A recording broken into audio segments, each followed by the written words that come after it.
সবাই দেখতে পারতেছেন আমি এখন আছি কুমিল্লা ছত্রখিল পুলিশ ফাঁড়ি থেকে পশ্চিম রত্নবতী বেড়িবাঁধের উপরে। এখানে দেখতে পারতেছেন যে এখানে একটু পরিস্থিতি হঠাৎ করে খারাপ হয়ে গেল।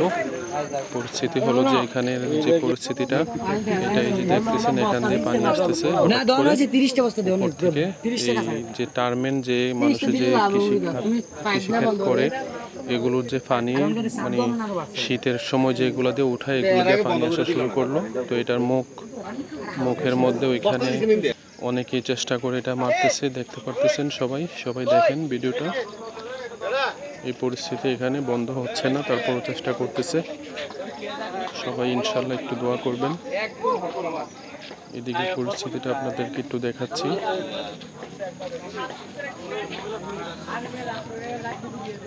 দেখতে পারতেছেন এখানেও অনেক পরিমাণ মানুষ হয়ে গেছে, আর সবাই তো একটু আতঙ্কের মধ্যে আছে। পুরা বেড়িবাঁধের উপরেই মানুষ আজকে। কোথাও আবার ওদিক দিয়ে বুরবুরিয়া দিয়া ভেঙে গেছে পার একেবারে। তো ওই দিকটার মধ্যে যাইতে পড়তেছিলাম বাইক নিয়ে, তার মাঝে আবার এদিকে সমস্যা, তো আবার এদিকে একটু দাঁড়াইলাম।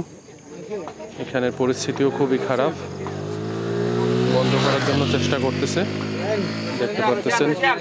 এখন বাজতেছে রাত্র 12:52। সবাই দোয়া করবেন ইনশাল্লাহ, সবার কাছে দোয়া চাই এদিকের অবস্থা যেন ভালো হয়ে যায়। আর অন্যদিকে সবার জন্য দোয়া চাই, সবার জন্য দোয়া চাই।